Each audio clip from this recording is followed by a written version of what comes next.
उसी से हम सब लोगों का जीवन सफल होगा और धन्य होगा। नमो बुद्धाय, जय भीम। बहुत बहुत धन्यवाद सभी लोगों का।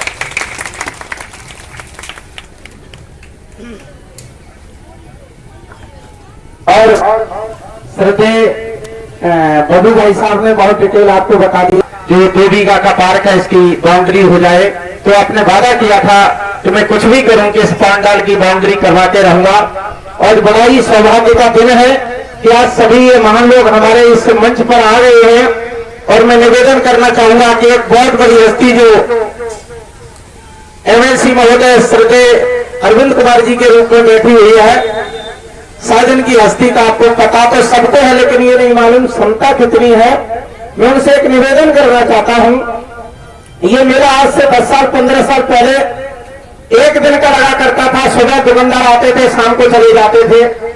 मैं यहां पर आया, मैंने 3 वर्ष अनवरत ये मेला 3-3 दिन का लगाया, सारी व्यवस्थाएं करवाई।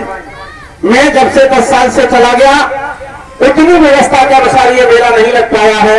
इस वर्ष जब मैं आया तो दुकानदारों ने, आज मैं सुबह जब मेला में घूमने गया तो शिकायत की कि सर आपके जाने के बाद ये मेला बहुत अच्छा नहीं रहा। मैं वादा करता हूं कि अगले वर्ष से ये मेला 3 दिन का पूरी देखरेख के साथ अच्छी तरह लगेगा।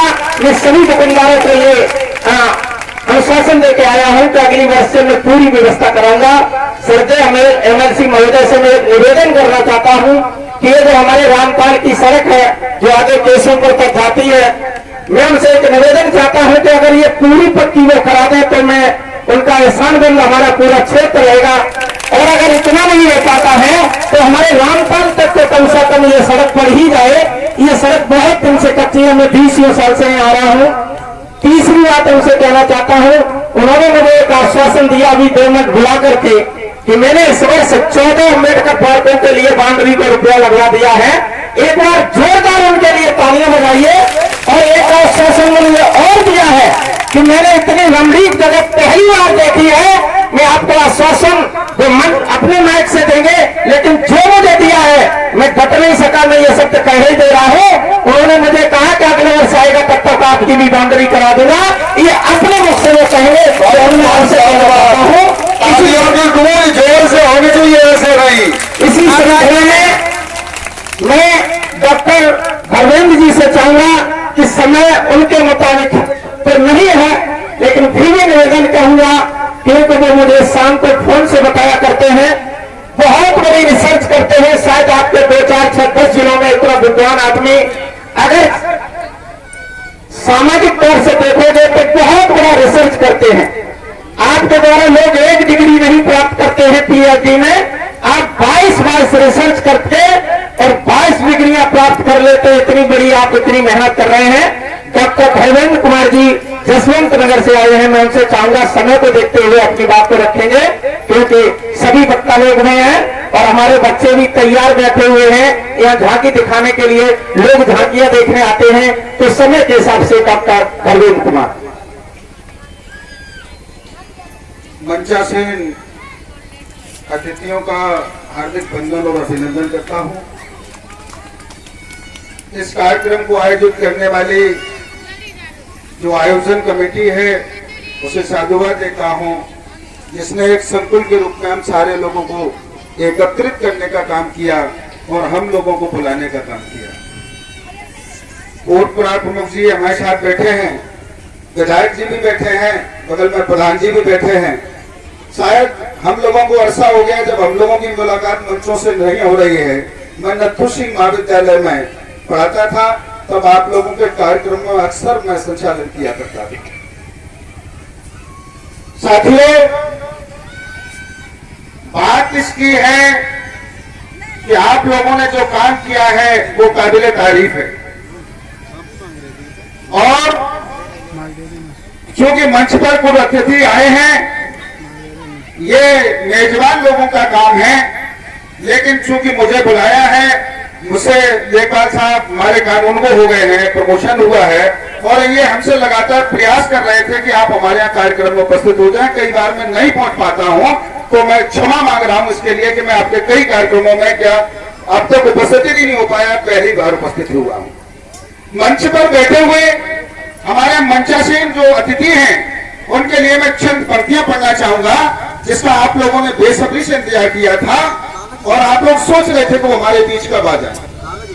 तो ऐसी स्थिति में मैं चंद पंक्तियां उनके सम्मान में पढ़ना चाहूंगा कि नैन बिछाए राह में अतिथि आगमन हेतु, फूलों की माला गुथी स्वागत करने हेतु।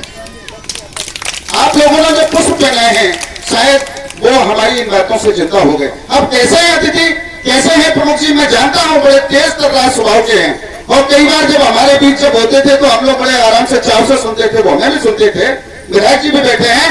अब कैसे अतिथि, मैं एक चित्र खींच रहा हूं उन पंक्तियों के माध्यम से कि है ललाट पर तेज सूर्य भी फीका पड़ता, सुंदर वक्ष निखार हिमालय नीचा पड़ता, अरे सागर जैसी लहर गर्जना नभ अंबरसी, वाणी में माधुर्य बहे जो मलय पवन सी, आप पधारे सोयस कमाया हमने जग में, अरे धन्य धन्य हम हुए आपकी जय हो जग में, धन्य धन्य हम हुए आपकी जय हो जग में। आप लोग बिल्कुल ध्यान हमारी तरफ रखेंगे, मैं कुछ महत्वपूर्ण बातें आपके समक्ष रखूंगा। हम लोग अंबेडकर साहब का नाम ले रहे हैं, एक बौद्ध कथा का आयोजन कर रहे हैं, जगह जगह ये जो समिति है ये जागरूकता का कार्य कर रही है। मैं आप लोगों से एक बात पूछना चाहता हूं कि आप लोग अंबेडकर साहब को क्यों मानना चाहते हैं? सिर्फ आप लोगों के दिमाग में ये होगा कि अंबेडकर साहब ने हमारी गुलामी जो थी वो हमारी गुलामी हमसे छुड़वा दी, हमारी गुलामी दूर करा दी। इसमें एससी, एसटी, ओबीसी, बैकवर्ड और माइनॉरिटी सारे लोग आते हैं जिसके लिए बाबा साहब डॉक्टर भीमराव अंबेडकर ने संघर्ष किया और संविधान सभा में पहुंचने के बाद उनका मानना यह था कि हम अपने उस वर्ग के लिए और खास तौर से हमारे देश की आधी आबादी जिसको महिला कहते हैं, महिला के पास कोई अधिकार नहीं था और अधिकार विहीन महिला घुट घुट के अपना जीवन जीती थी। उस जीवन घुट घुट के जीवन जीने वाली महिला को अधिकार देने का काम किया और उसकी लड़ाई लड़ने का काम किया, तो उस व्यक्ति का नाम डॉक्टर बाबा साहब भीमराव अम्बेडकर था। साथियों, डॉक्टर बाबा साहब भीमराव अम्बेडकर ने एक काम नहीं, उन्होंने वो मिथक स्थापित किया कि हम सारे लोगों को आजादी के साथ, उस समय जब आजादी का संघर्ष चल रहा था, आज लोग हमारे देश में शासन सत्ता को जो संभाल रहे हैं वो ये कह रहे हैं कि हिंदू और मुसलमान दोनों अलग अलग हैं। मैं एक दावे के साथ कहता हूं कि तुम हमें लड़ाने का कुचक्र कर रहे हो, तुम ऐसा कुछ नहीं कर रहे हो जिससे हमारी एकता, अखंडता अक्षुण्ण रहे। तुम ये चाहते हो कि देश के खंड खंड हो जाए। बहादुर शाह जफर को देख लीजिए, जब बहादुर शाह जफर को बंदी बना लिया गया, वो बहादुर शाह जफर के नुमाइंदों ने कहा कि तुम अंग्रेजों से प्राणों की भीख मांग लो। ये अंग्रेजों का बलिदान था। बहादुर शाह जफर से कहा तुम अंग्रेजों से प्राणों की भीख मांग लो, तो बहादुर शाह जफर ने कहा कि दम दमे में दम नहीं, जो खैर मांगो जान की। जफर ठंडी हुई शमशीर हिंदुस्तान की, सब कुछ ठंडा हो गया।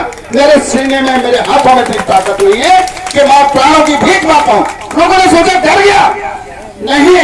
बहादुर शाह जफर के दूसरे शब्द, पैगंबरी शब्द सुनिए। उसने कहा कि गाजियों में मुंह रहेगी, जब तक ईमान की तब तक लंदन तक चलेगी तेज हिंदुस्तान की। ये था बहादुर शाह जफर, जिसको लोग आज ये कह रहे हैं हमारे देश की शासन सत्ता इस बात को कहना चाहती है कि मुसलमान हमसे दूर हैं और हिंदू भाइयों तुम इनसे नफरत करो। अरे मेरी एकता और अखंडता का ही प्रतीक मेरा भारत है, मेरी गंगा जमनी तहजीब का मिथक ही मेरा भारत है और कुछ नहीं है, इसके अलावा कुछ नहीं। साथियों, वो होशियारी और चालाकी के द्वारा हमारे लोगों को, हम अपने लोगों से भी इस बात को कहना चाहते हैं। हमारे लोगों ने हमसे ये कहा कि हमारे पूर्वज बहुत समझदार नहीं थे, ये लोग बाहर से आए, हमें गुलाम बना दिया, हमारे पूर्वजों को गुलाम बना दिया, हम यहाँ के मूल निवासी थे। मैं पूछता हूं कि आज तुम कितने समझदार हो गए? मेरा प्रश्न है कि जब संविधान सभा का गठन हुआ, हालांकि शिरोमणि जी ने मेरी बेजा तारीफ कर दी है, रिसर्च करने का मेरा काम है, अखिल भारतीय मंचों पर पहुंच जाना मेरा काम है। अखिल भारतीय मंच में, सेमिनार में, नेशनल इंटरनेशनल सेमिनार में हम कहीं भी उपस्थित होते हैं। दुर्भाग्य ये होता है कि हमारे लोग न सुनने वाले होते हैं न हम वहां सुनाने वाले होते हैं। साथियों, मैं आपसे पूछता हूं कि हिंदू मुस्लिम सिख ईसाई एक नारा दिया गया था, आपस में सब भाई भाई। हमने इसी आधार पर भारत की संविधान की प्रस्तावना में धर्मनिरपेक्ष शब्द को जोड़ा था, और इसका मतलब कुछ नहीं था। धर्मनिरपेक्ष का मतलब था कि हम सारे धर्मों का समान रूप से आदर करेंगे। हमारे राज्य का कोई धर्म नहीं होगा, हमारे राज्य का कोई धर्म नहीं होगा। अभी वर्तमान में जब संसद का लोकार्पण हुआ, हमारे देश के प्रतिनिधि, हमारे देश के नेता और ये जागरूकता फैला रहे तमाम संगठन, मैं उनसे पूछता हूं कि एक ही धर्म के लोगों के द्वारा वहां सेंगोल स्थापित किया गया। सेंगोल स्थापित करने का मतलब था वो चोल साम्राज्य में एक राजा दूसरे राजा को उत्तराधिकार के रूप में सेंगोल दिया करता था कि तुम्हें धर्म की रक्षा करनी है। अब यहाँ उत्तराधिकार किस बात का? जब एक सरकार चल रही थी उस समय उस सेंगोल को स्थापित करने का क्या मतलब था? दूसरी बात, एक ही धर्म के लोग जो अधिनम थे, तमिलनाडु में जो मठ होता है उसको अधिनम कहा जाता है, और उनको बुला करके हमारी संसद का लोकार्पण हमारे देश के प्रधानमंत्री के द्वारा कर दिया जाता है। वहां दूसरे धर्मों का कोई भी आदमी नहीं है। मैं पूछता हूं कि तुम्हारी धर्मनिरपेक्षता कहां चली गई? तुम्हारे संविधान में लिखा हुआ वो धर्मनिरपेक्ष शब्द कहां चला गया? और हमारे नेता क्या कर रहे थे? क्या कर रही थी हमारी मीडिया? क्या कर रहा था बौद्धिक पर, जिसको इस पर कोई आपत्ति नहीं थी? कोई आपत्ति नहीं हुई कि तुमको यहाँ हमारे हिंदू मुस्लिम सिख ईसाई सारे लोगों के या तो प्रतिनिधि बुलाओ, यदि नहीं बुलाते हो तो भारत के संविधान से ज्यादा पवित्र कोई पुस्तक नहीं है। इस पुस्तक को रख करके तुम्हें उसका लोकार्पण करना चाहिए। साथियों, बात इसकी है, आज बौद्धिक वर्ग से लोग नफरत करते हैं। बौद्धिक वर्ग से खास तौर से हमारी लीडरशिप है वो तो जरूरत से ज्यादा इसलिए नफरत करती है, इस बौद्धिक वर्ग को कहीं आगे मत आने दो। अगर ये आगे आ गया तो नुकसान हमारा हो जाएगा। हमारे जैसे तमाम लोग इस बात को कहते हैं। दूसरी एक बात और समझ लीजिए, जब हमारे देश में राजतंत्र था तो हमारी सारी संस्थाएं निजीकृत थी। बैंक का काम साहूकार करता था, खेती का काम एक रियासतदार करता था, सारे काम कौन करता था? कौन करता था? प्राइवेट लोग। और प्राइवेट दुकान पर तुम्हारी नौकरी की तो कोई गारंटी थी नहीं। जब संविधान बना, संविधान बनने के बाद हमारे सारे विभाग जो नहीं थे उन नए विभागों को बनाया गया। हमारा कृषि बनाया गया, आयुध बनाया गया, और दुनिया के इस तरीके के जो विभाग थे, स्वास्थ्य बनाया गया, श्रम मंत्रालय बनाया गया, सारे मंत्रालय बनाए गए। वहां एक मंत्री बनाया गया। उसके बाद में कुछ स्वतंत्र प्रभार उप मंत्रियों को स्थान दिया गया जब काम बढ़ा, और उसके बाद में हमारे लोगों की भर्तियां हुई, आरक्षण और रिजर्वेशन का हमें लाभ मिला। हमारे जो हमसे आगे पीढ़ी वाले लोग थे उनको नौकरियां मिली, और नौकरियां मिलने के बाद हम लोगों ने क्या किया? हमने उसका कोई ख्याल नहीं किया। हम लोग दान और दहेज मांगने में लग गए। कोई गारंटी नहीं थी हमारी। हम लोग मोबाइल में मस्त हो गए। हमारी वर्तमान सरकार के द्वारा फिर से उसे निजीकरण कर दिया गया। मैं पूछता हूं कि अब भारत में लोकतंत्र रह गया या राजतंत्र? अब भारत में पहले जो निजी संस्थाएं थी उन निजी संस्थाओं को हमने राष्ट्रीयकृत किया, सरकारी किया। उन सरकारी शब्द को हटा करके फिर से निजीकृत कर दिया। तो मेरा देश डेमोक्रेसी में है या अब राजतंत्र हो गया? वो राजतंत्र बन गया।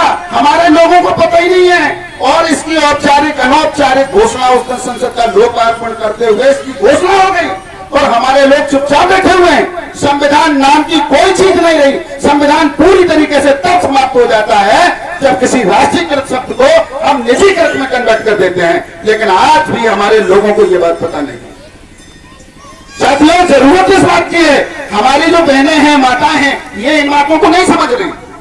हमारे जो समझदार लोग हैं वो हमारी बात सुनने को इसलिए तैयार नहीं है क्योंकि मोबाइल के बाद उनके पास कोई टाइम नहीं है। आज भी लोग चुनाव को छोड़ करके, और कुछ देखिए जो हमारी सुरक्षा प्रणाली थी उसमें जो हमारा सैनिक मंत्रालय था, जो सेना था, उसमें भी हमारे प्राइवेट लोग पहुंच गए। बैंक में प्राइवेट लोग पहुंच गए, पुलिस में प्राइवेट लोग पहुंच गए, जो परिवहन निगम था वो टोटल प्राइवेट, हमारा डाक विभाग था पूरा प्राइवेट, BSNL पूरा प्राइवेट, गेल भेल या सारी चीज प्राइवेट। अब जब भर्ती नहीं होगी तो तुम्हारे आरक्षण का क्या मतलब होगा? और जब आरक्षण का मतलब नहीं होगा तो तुम्हारे संविधान कहां रह गया? भाई मुझे तो कोई बता दे कि संविधान कहां है। ढूंढो तुम संविधान को, तुम्हारी समझ में आज भी नहीं आ रहा। अब हमारे लोग जब नारा देते थे लोहिया जी, जब दूसरे लोग नारा देते थे इन बेईमानों के लिए कहते थे, जब वो कहते थे जब संघर्ष करना होता था कि पांव जेल में और दूसरा पांव रेल में। हमारे नेताओं ने आजादी यही नहीं निकाली, ऐसे ही आजादी नहीं, लोगों ने आशा भी की कि हम लाए थे तूफान से किश्ती निकाल के इस देश को रखना मेरे बच्चों संभाल के। हम कैसे औलाद हैं कि हम उसको भी अच्छे नहीं रख पाए, हम उसको भी सुरक्षित नहीं रख पाए। दूसरी बात यह है कि हम एक नारा देते थे कि तख्त बदल दो, ताज बदल दो, जिन बेईमानों का राज बदल दो। कहां चले गए वो नारे? कहां चला गया वो जमीर जो कभी ललकारा करता था, सड़कों पर सैलाब आ जाया करता था?